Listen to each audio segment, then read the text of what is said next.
বন্ধুরা, আমরা zigzag road হয়ে এসেছি সাইচল।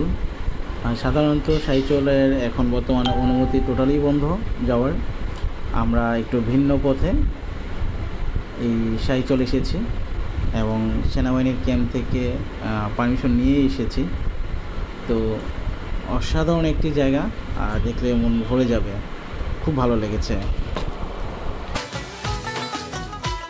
আমরা ফালুয়া বাজার থেকে আমরা 11 বন্ধু 11টি বাইক ভাড়া নিয়ে জিগজ্যাগ রুট হয়ে এই সাইচল এসেছি।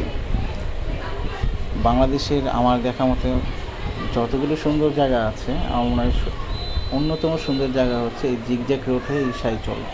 যেখানে আসলে আপনি ইন্ডিয়ার মেঘালয়ের একটা ফিল পাবেন বা দার্জিলিংয়ের একটা ফিল পাবেন।